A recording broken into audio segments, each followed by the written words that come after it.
So, nasa Roma po tayo sa ating pinag-uusapan. Ang Roma po, bumagsak din at nagbigay ng larawan sa mga bansa, yung kawalan ng katwiran, yun po, no? Nasulat po ang bagong tipang Biblia sa pamamayagpag po ng Roman Empire. At alam po ninyo, sa sovereignty ng ating Diyos, ginamit po niya ang Roman road, ang Roman peace, ang Roman government to assist evangelizing the then known world. Pero bumagsak din po, mga kapatid, sa Arlene na yung pansariling kasaysayan. At tingnan po natin ngayon sa observation ng isang author na si Edward Gibbon, isa pong historian ng Roma. Meron po siyang nakitang 5 dahilan, 5 causes kung bakit bumagsak ang Rome. Una po, the breakdown of the family and the rapid increase of divorce. Tingnan niyo po mabuti. Breakdown of the family and the rapid increase of divorce. Ikalawa, the spiraling rise of taxes and extravagant spending. Sa ikatlo po, the mounting craze for pleasure and the brutalization of sports. Dito po nauso yung mga amphitheater, panoorin ng mga tao, tapos meron pong arena dyan sa gitna, at meron pong mga naglalaban na mga chariots at nagpapatayan po doon. Ikaapat, the expanding production of armaments to fight ever-increasing threats of enemy attacks when the real enemy was the decay of the society from within.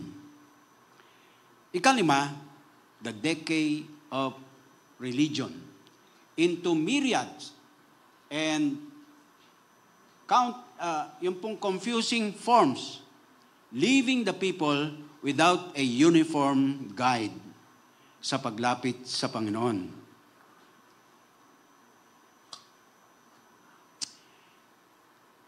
Sa Israel po naman, comparatively speaking,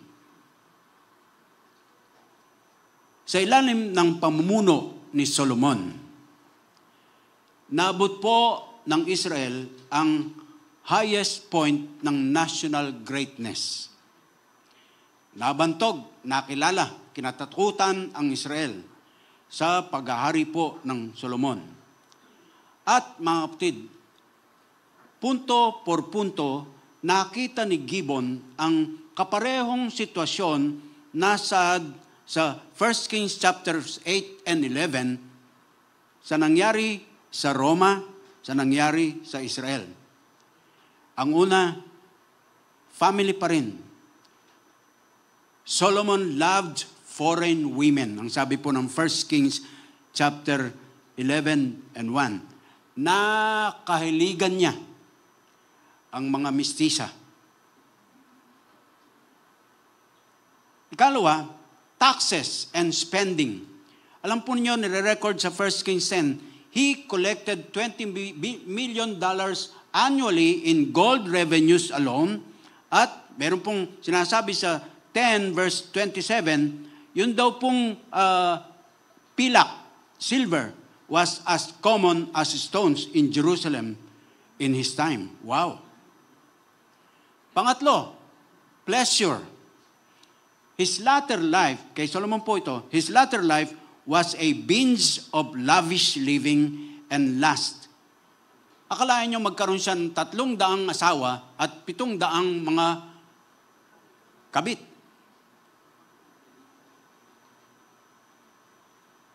Ang ikaapat po, armaments. He trusted chariots and horsemen.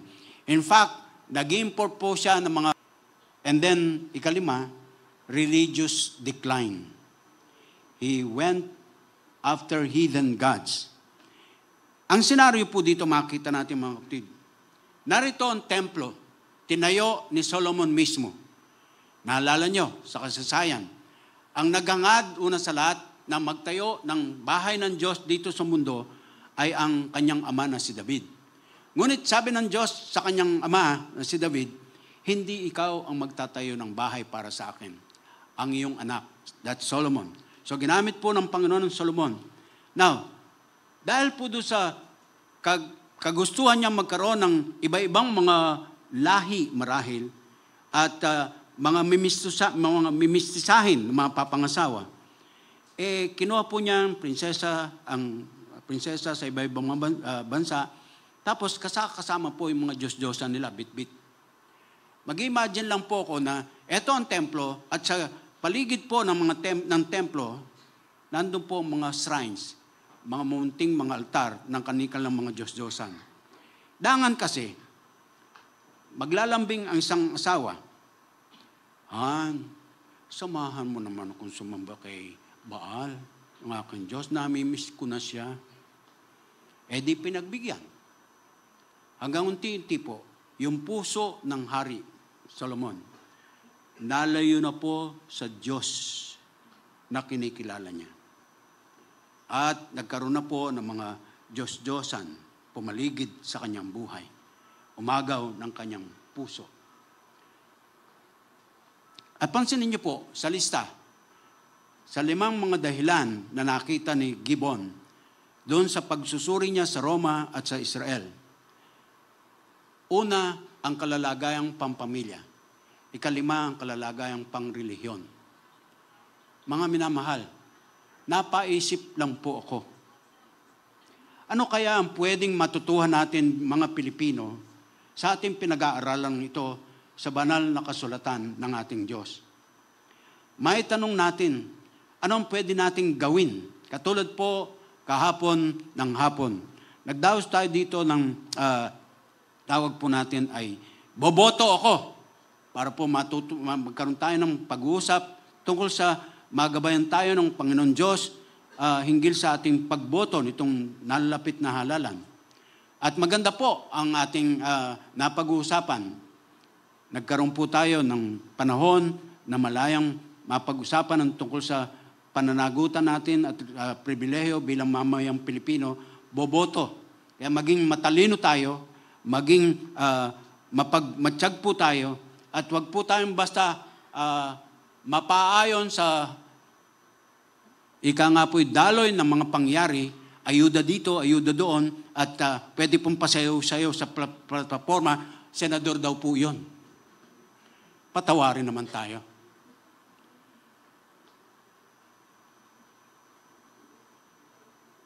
So anong ating gagawin? Natatanong ko bilang Pilipino. Anong pwede nating matutuhan mula rito? Alam nyo, parang sumisigaw ngayon doon sa ika nga po ng ating Diyos sa panahon ng Israel at ng Roma, sinasabi sa atin, partikular sa ating mga Pilipino, sa pagharap natin ng halalang ito, wake up, modern man. Your culture dangerously parallels that of Rome and of Israel. Let your pleas, yung inyong mga hinaing for materialism, turn into pleas for mercy. You, meaning us, you need revival. You repent.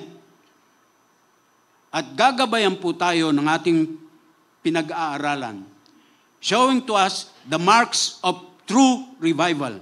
At sa simpleng paraan lang po, makita natin sa pag-aaral ng aklat ng Nehemias.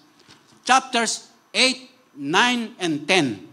Makikita po natin doon, ano ba ang pwedeng gawin upang mapangyari yung revival na tinatawag. Ang tinatawag pong revival, mga kapatid, hindi yung na-apply sa mga wala pang kaugnayan kay Kristo bilang Panginoon tagapagligtas. Kasi po, yung ganong kalalagayan, patay pa sa kasalanan. Patay. So hindi po pwedeng magkaroon revival yung patay. Ang revival ay applicable po sa meron ng kaugnayan kay Kristo bilang kanyang Panginoon tagapagligtas, meron siyang buhay, may sigla, merong katulad na nangyari sa ating Panginoon na matay, inilibing pagdating ng tatlong araw na buhay na maguli. Ang Kristiyanong nanlalamig, ang Kristiyanong ika nga po'y pahila-hilata lang, pwedeng buhay muli, pwedeng pasiglahin. Revival. Sa chapter 8 po, makita natin, ang sinasabi doon, yung pagbasa at pangunawa ng salita ng Diyos. Maalala po nyo sa bahagi sa pinag-uusapan dito sa aklat ng Nehemiah at saka ng Ezra, ay kinauhawan po lang mabuti mga kapatid yung marinig nilang muli, mabasa nilang muli at maintindihan nilang mabuti yung salita ng Diyos. Miss po nila 70 years nasa captivity, wala pong kalayaang magbasa man lang ng salita ng Diyos. Reading and understanding the Word of God. Chapter 9, yung pong pinakikita rito natin pag-aaralan, the sorrow for, yung pong kalungkutan, and repentance from sin. Sorrow for and repentance from sin. At ang chapter 10, nagsasummarize, obedience that leads to change lives. Pagsunod ng lubusan, maghahatid dun sa binagong buhay. And focusing on chapter 9, we find that Israel has learned the lesson of history. Mahirap man lang po, mabigat man, pero kailangan po matutuhan nila. And equally, sa atin din po naman sa ating panahon. So that their feasting, after restoring the walls, turned to fasting. Fasting. Look at verse 1 ng chapter 9, Ang sabi po, on the 24th day of the same month, the Israelites gathered together, fasting and wearing sackcloth and having dust on their heads. Fasting. From feasting to fasting. They needed to repent. At dito po, pinakikitang malinaw, ano ang pwedeng kapahayagan ng pagre-repent? Yung pong sinasabi rito. Ilang mga obserbasyon. Ipinahayag po, they demonstrated their sorrow and yung pong aminado sila that for 150 years, nalayo sila sa Diyos. Kinailangan po ito ng totohanang pagsisisi. Hindi po simpleng, God, I'm sorry. Madali natin sabihin, Lord, sorry po, nagkasala ako sa iyo. Hindi po ganun kasimple ang kanilang naging kalagayan.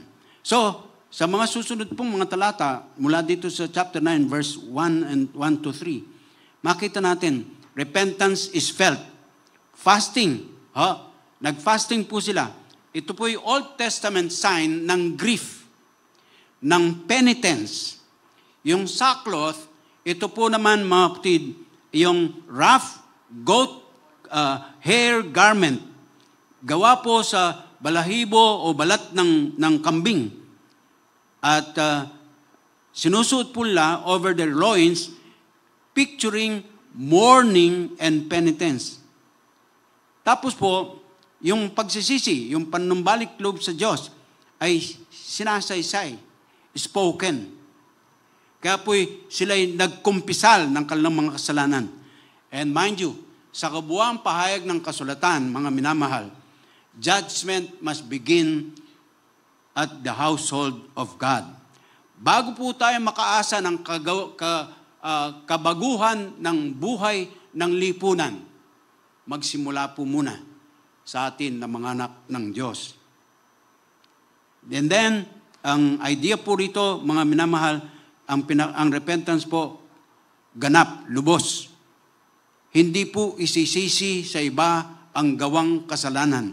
Merong pag-amin. Kasalanan ko ito, nagawa ko ito, patawarin po ninyo ako, Panginoon Diyos. Repentance also is a response to Scripture. Di kinauhawan nila ang salita ng Diyos. Nagpatayo po ng platform itong si Isra at maghapon binasa po ang kasulatan. Nag-iiyakan po ang mga tao at ang sabi ng Nehemiah, huwag kayong mag-iyak. Dapat tayo na magsasaya. Kasi alahanin po natin, mientras nating binabasa, naunawaan ang salita ng Diyos, lalo nating makikilala ang ating Diyos. At mientras naman nating makikilala ang ating Diyos, lalong tumitibay yung pagkakaroon natin ng ugnayan sa Kanya. So much so, na yung Kanyang ginugusto, ang siya nating gugustuhin. Hindi po yung pagpipilitan natin ang gusto natin, hihingin sa Kanya. Ganun po ang tinutulong malaki ng salita ng Diyos. Pakatandaan po natin, ang gaya ng deklarasyon sa Westminster Shorter Catechism, sin is any want of conformity into a transgression of the law of God. Basta po, merong parabang kulang at kulang.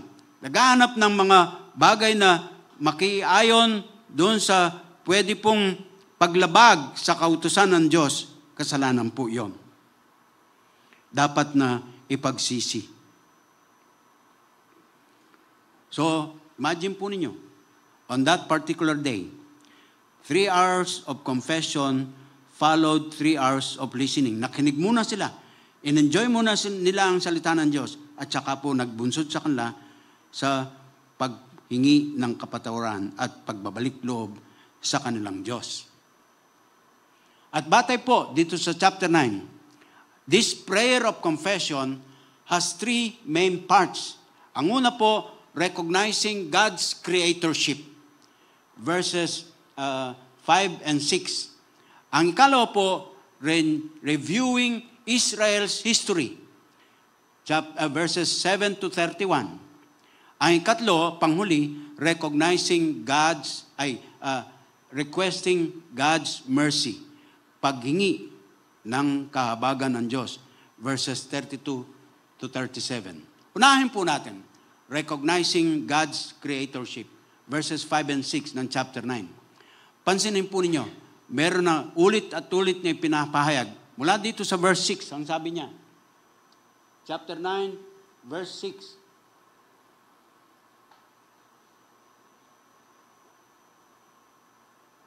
Mula sa verse 5, sabi niya, and the Levites, Jeshua, Kadmiel, Bani, Hashemaniah, Sherebiah, Hodiah, Shebaniah, and Pehathiah said, stand up and praise the Lord your God, who is from everlasting to everlasting.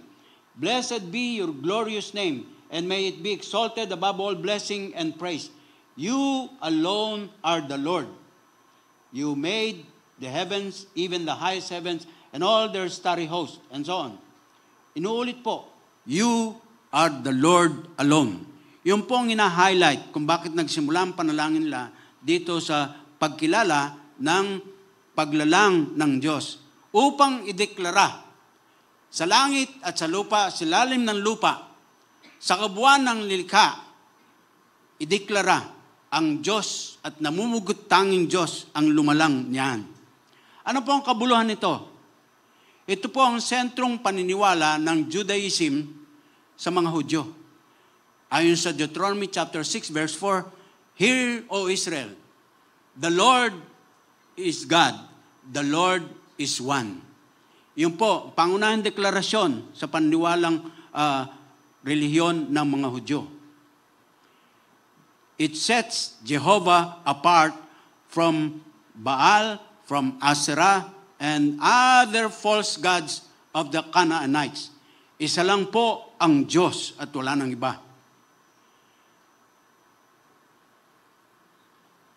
So, sa pasimula pa lang po ng mga bagay-bagay dito sa mundo, yun na po ang kapahayagan. You alone are God. Ano po ang kabuluhan nito para sa atin, mga kapatid? Pansinin po ninyo sa ating pinag-aaralan.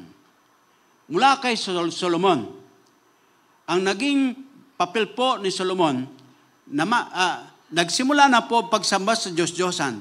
Pero sa panahon po ni Solomon, nangyari po yung pinaigting pa po yung pagsamba sa ibang mga Diyos at Diyos-Diyosan nga lang. The long succession of good and bad kings sa Book of Kings, 1 Kings, 2 Kings, yung pong sunod-sunod na mga mababasa natin na naging mga hari ng Israel o ng Huda, good or bad, yan. Pero mga kapatid, ang pinakikita po dito mga kapatid, ay ito. Yung pong mga good kings worshipped Jehovah. Yung pong mga bad kings worshipped the forbidden pagan deities. Doon lang po, ang pinagkaiba. Pag sinabing mabuting hari ito, may pagsamba sa Yahweh. Pag sinabing masama ito, may pagsamba sa mga Diyos-Diyosan. And ayon po sa kasulatan na binabasa natin, tila baga lumalabas, particularly sa lugar ng Huda, mga kapatid, mas marami po ang mga hari na masasama. And therefore, just like what happened to Solomon himself, nailayo ang kanyang puso mula sa kay Yahweh, ang Diyos na sinasambal ng mga Israel, at nagkaroon po ng puwang sa puso niya ang mga Diyos-Diyosan. Sadly, kailangan silang dalhing bihag sa Babylonia para matutuhan ang aral na ito. Today, declaring, you alone are the Lord, ay nagpapamali. Ginagawang mali yung doktrina tungkol sa dualism, paghahati sa dalawa. Sa larangang paglalagay sa Diyos ang source ng good at si Satanas ang source ng evil, sa pagpapantay po sa dalawang ito sa kalagayan. Hindi po horizontally ang pagparaan po ng paglalagay sa posisyong Diyos, the source of good, at Satanas sa posisyong source ng bad or evil. Hindi po. Sa halip, ang Diyos na totoo at siya lamang at ang Satanas, kanyang mga demonyo, ay far below Him. At sa kalatagan ng Biblia, pinapahayag po, Christ our Lord has already defeated Satan. Mula po sa pagkabayubay doon sa krus, nagapi na po ng Panginoong Sus ang diablo, kanyang mga kampon. God alone is supreme. Natutunan po ito ng Israel sa constant exposure nila sa Word of God. Ulitin ko po yun. Natutuhan ng Israel sa constant exposure nila sa Word of God. Gentlemen and ladies, I urge you in the name of God, mahalin natin ang salita ng Diyos. Huwag natin lagyan ng kapalit.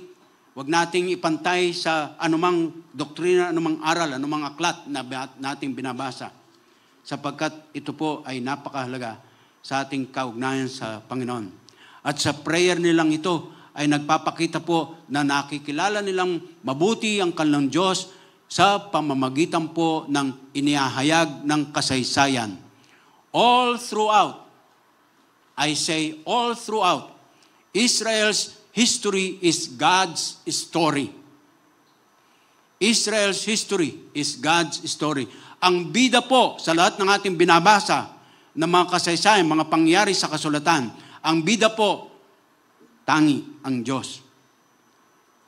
Sa kanilang buhay, buhat sa pasimula at sa bawat ugit ng kasaysayan, naging totoo at tapat siya sa kanila. Mabilisan lang po sa survey natin ang verses 7 to 31. From the call of Abraham to the rebuilding of the city's wall. Nagsimula po doon sa pagpupuri sa Panginoon bilang manglilikha. And then, inisa-isa na po.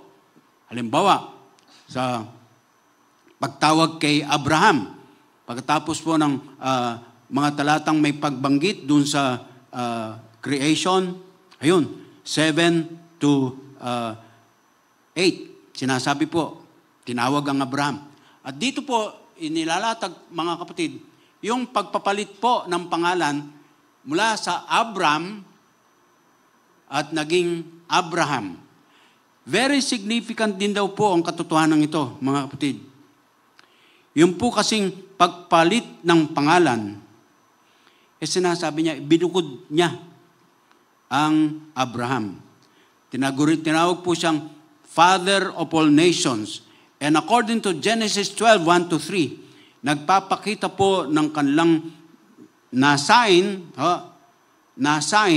maibalik sa kanilang kamalayan yung mataas na layunin ng Diyos sa pagtawag sa kanila, sa pagbubuo ng bayang Israel mula po kay Abraham, that Israel was to be God's witness to the nations. And then, yung part ng verse 8, para bang sinasabi ni Lord directly, God said to Abraham, His heart is faithful to me. Wow! Tinatakan na po ng pagsunod ang puso ni Abraham sa kanyang Diyos. Akalain nyo, sabi ng Panginoon sa kanya, iwanan mo ang iyong bayan, ang iyong syudad, kung saan ka nakatira, Ur of Chaldees. Tapos, dadaling kita sa lugar na ituturo ko pa lang sa iyo. Masyadong generalized. Wala pong specific kung saan siya dadalhin. And yet, sumunod po siya. Nung panahon na binigyan na po siya finally ng anak, si Isaac, abay dumating sa punto na parang nagselos si Lord. Pinagselosan niya si Isaac. Kasi dati, wala pang Isaac, todo-todo ang ika nga po'y fellowship nilang ni Abraham. Naagaw ang pansin, sabi ng Diyos, subukan ko kaya itong mamang ito. Baka nakalimutan na niya ako. Inutusan po siya, punta kayo sa isang lugar na yan, tapos ihandog mo siya sa akin. Sumunod pa rin po ang Abraham. Mga kapatid, ito'y tawag pansin sa atin. Ang uwim po ng lahat, pagsunod sa ating Diyos. Pagsunod. Sinunod po yung bahagi ng kasaysayan, Exodus, sa verses 9 to 12. Bawat talata, ang Diyos ang inukulan po ng pansin sa verses 9 to 12. Ano ang ginawa niya? Sino siya sa kanila habang dinadaanan po nila yung kaparangan, yung Exodus. At ang bayang Israel naman, tumanggap po ng mga pagpapala na tanging Diyos lang ang magpagkakaloob.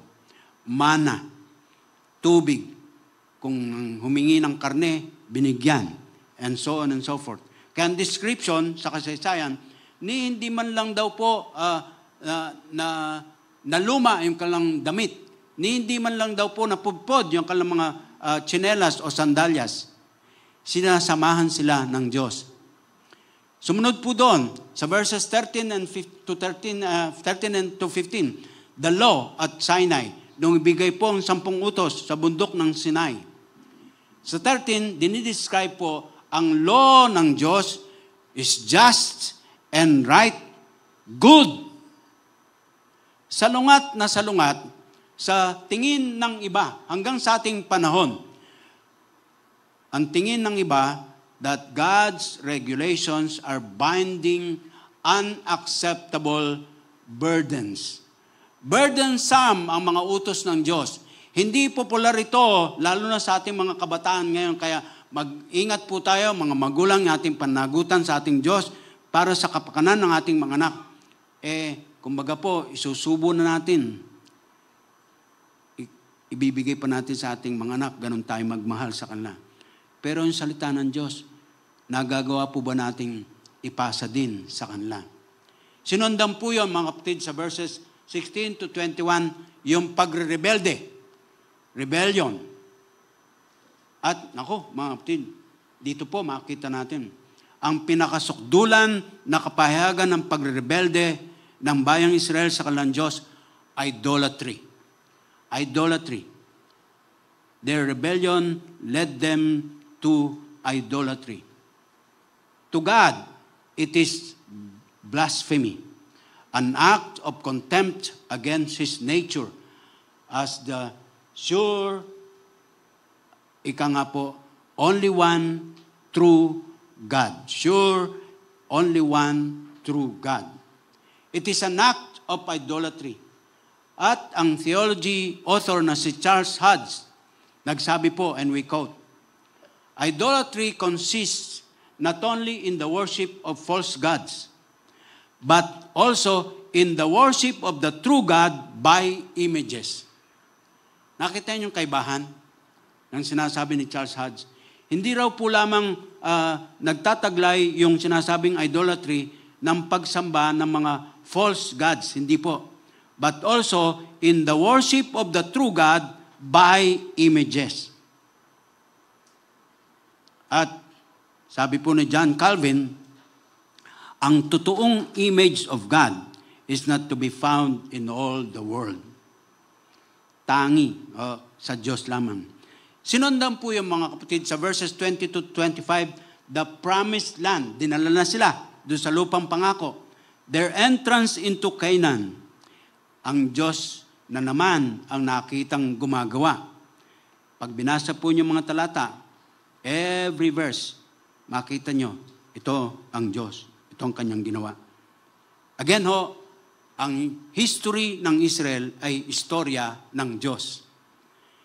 Sumunod, yung pong huling bahagi ng kanilang kasaysayan, nako, mga kapatid, yung period ng mga judges or deliverers.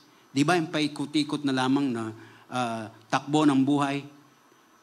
Mula po, pagka po walang hari, gagawin nila what is evil in the sight of God. Tapos, pag nagkasala, may parusa, hihingi ng tawad sa Diyos, patatawarin ng Diyos, magpapadala ng deliverer or judge.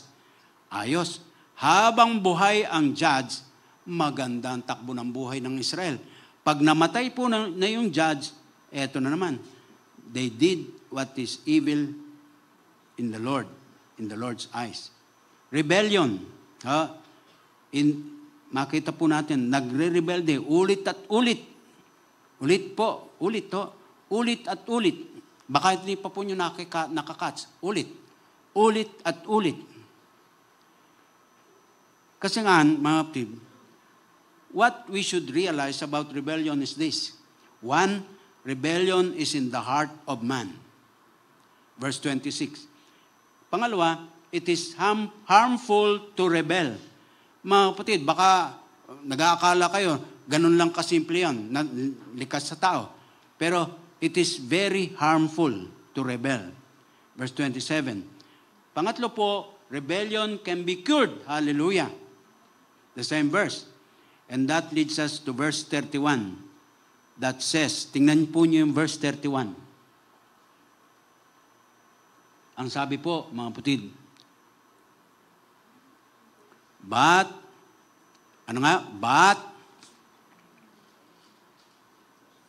in your great and mercy, you did not put an end to them and abandon them, for you are a gracious and merciful God.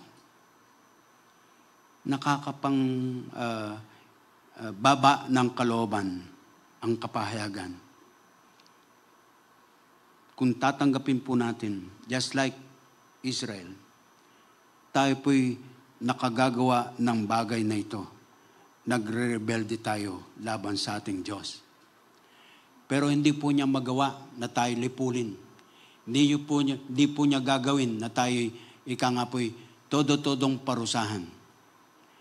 Sa kabila ng paulit-ulit nating ginagawa.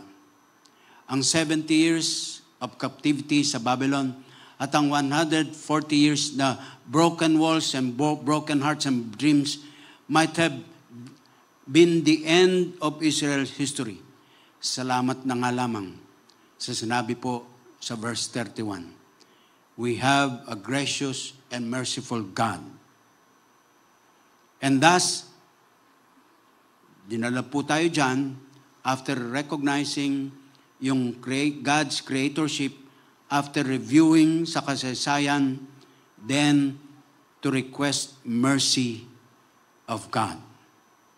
That led them to request mercy of God. The historical records of Israel's many failures and God's multiplied forgiveness has touched their hearts. Sabi nga po ng kalatagan ng kasaysayan ng Biblia, where sin abounds, grace superabounds.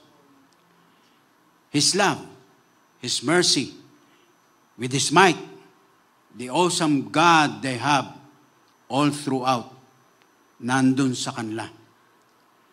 Sa verse 32, sinasabi po, do not let all this hardship seem trifling in your eyes. Ano yung word na trifling? Parang tingin ay maliit lang. Walang kakwenta-kwenta. Parang sinasabi po nila sa kanilang Diyos, Panginoon, napakabigat po nitong aking dalahin. Huwag po ninyong akalain na simple lang yan. Hindi po. Ang tingin namin sa pinagtitiisan namin ito, napakabigat. Kaya po, Lord, please, God, have mercy.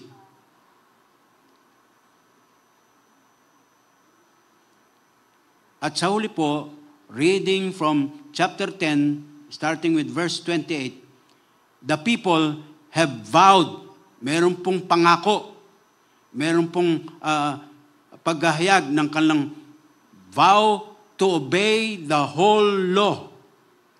At dinitalye po nila ang kanilang mga pinapangakong gagawin.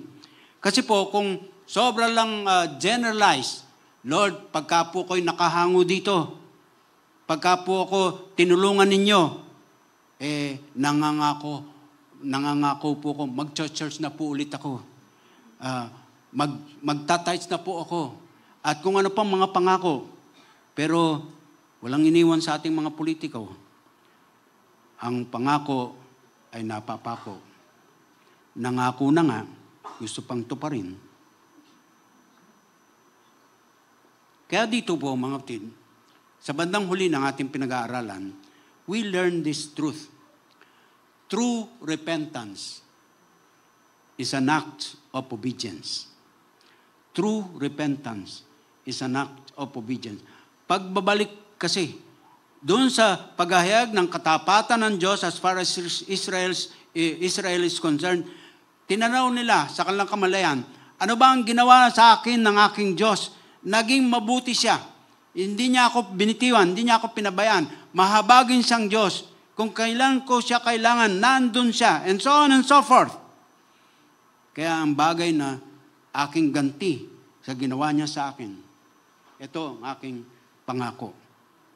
Kinanta po ng Israel ang pangako sa iyo. Pero para po makabuluhan, mga kapatid, specific, bawat isa, meron detalye. At tingnan natin, una, obeying God at home. Simula sa tahanan, chapter 10, verse 30. Meron pong sinabi, wika po dito sa verse 30. We promise not to give our daughters in marriage to the peoples around us or take their daughters for our sons. No intermarriage.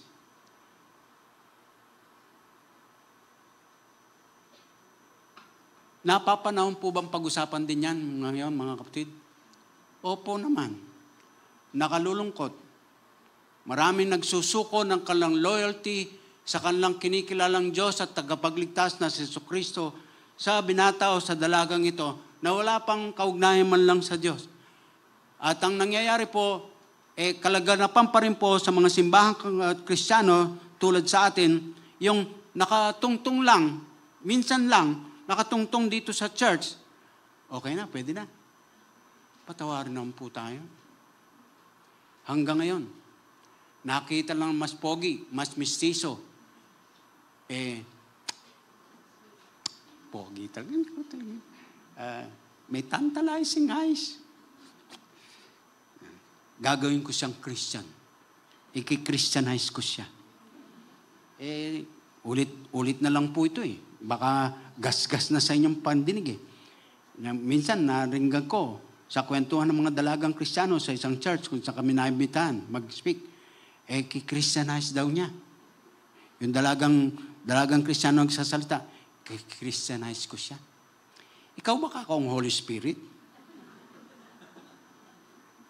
Obeying God at home.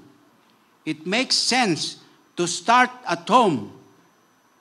All other institutions have their root in the home. Bago po ang gobyerno, bago po ang eskwelahan, bago po ang simbahan, at iba pang mga institusyon sa lipunan, tahanan na po unang binuo ng Diyos. Kaya malinaw po sa Kanya, dapat po Kristiyano sa Kristiyano. Hudyo sa Hudyo. Mga kapatid, puntos. Pangangahasan kong sabihin, tuwiran. Hindi po maubusan ng binata na Kristiyano ang dalagang Kristiyano. Hindi po maubusan ng dalagang Kristiyano ang dalagang Kristiyano. Ang binatang Kristiyano. Clear.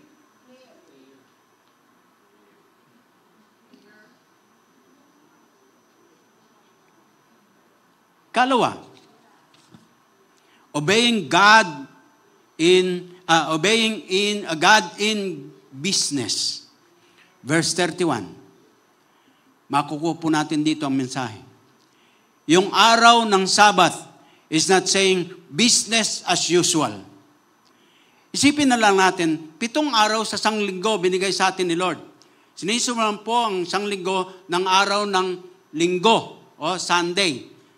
Yung po ang tamang simula ng sanglinggo. Simula pa lang ng sanglinggo, kay Lord na. At dapat po, yun ang katapat ng Sabbath day. So pag Sabbath day, hindi po dapat business as usual. It is set aside for worship, family, and service. Sa araw ng Sabbath, naglagay ng sign sa doors ang mga businesses. We are closed. Dapat po gayon. Kung hindi po magkakagayon, you have allowed the world's ethics to control you. You have lowered the standards God Himself has set. Now, sa kalalagayan po natin ngayon, naintindihan natin na bago-bago na po ang takbo ng mga pagsunod sa oras o kaya po klase ng mga trabaho and so on and so forth.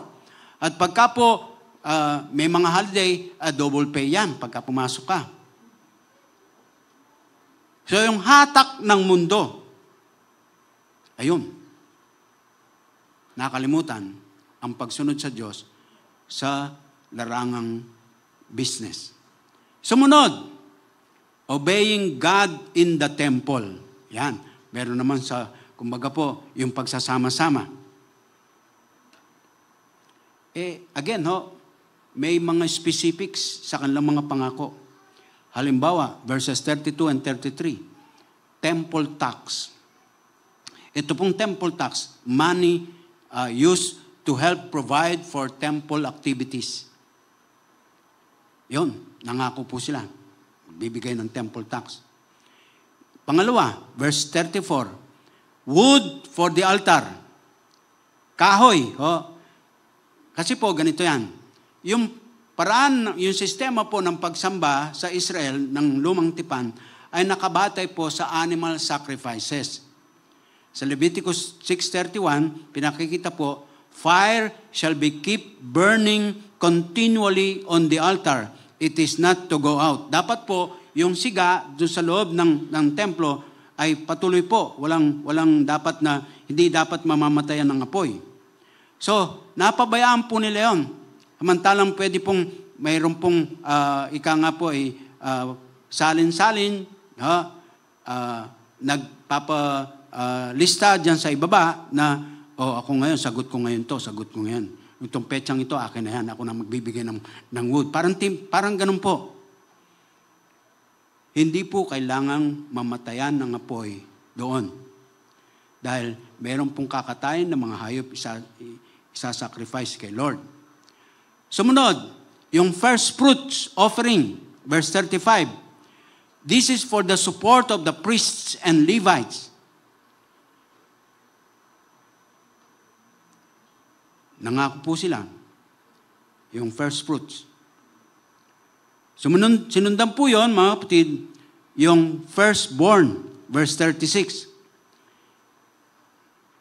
Ito po yung pag-aalala ng Passover, ng, ika nga po, nilagpasan ng kamatayan, yung merong pahid ng dugo sa hamban ng kanilang mga pintuan. At tangi po, yung mga Hudyo ang naligtas. Life was a gift from God and was dapat po umuwi sa Kanya. And finally po, dun sa specifics, the tithes, 37 to 39. Today, this applies to the local church, not as the temple of the Lord, but a gathering place for instruction, fellowship, worship, and prayer. Tulad po dito sa atin, ang Marikina, ang MCF Center, yan. Kinakailangan po, inaalagaan, at meron pong pagpahayag ng pahalaga as instructed by the Lord.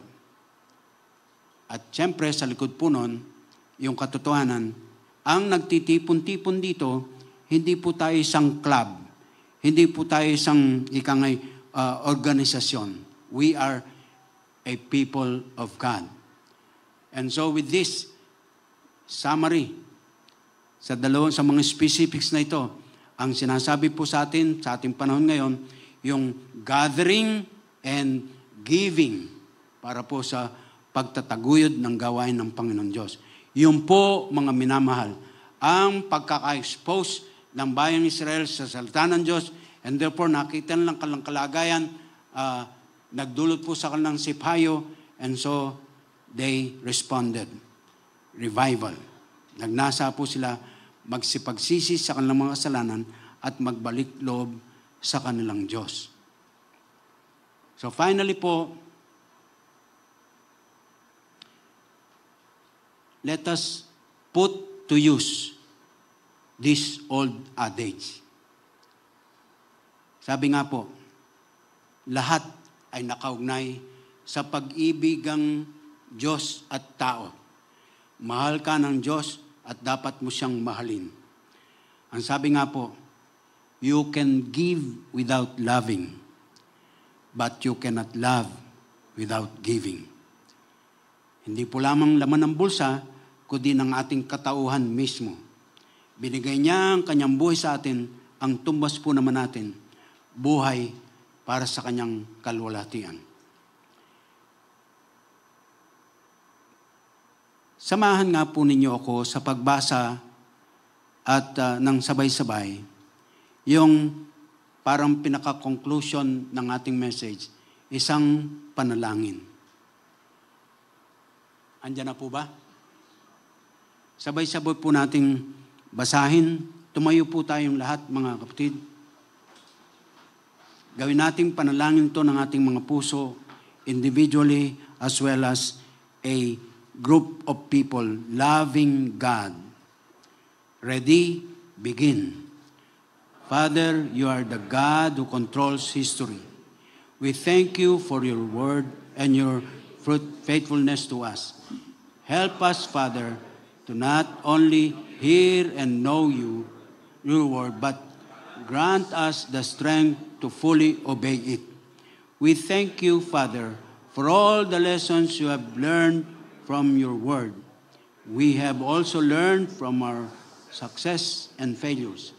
Provide us with the sensitivity of heart to discern your will, the strength to walk by it, and the courage and determination to finish our race.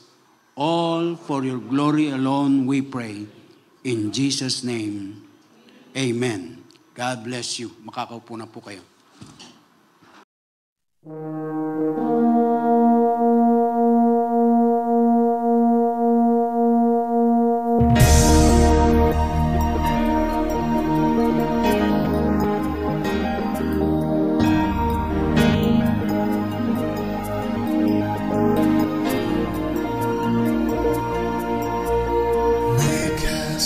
Your showcase an attraction for you, that others may see who you really are, and what you can do. And once they know you,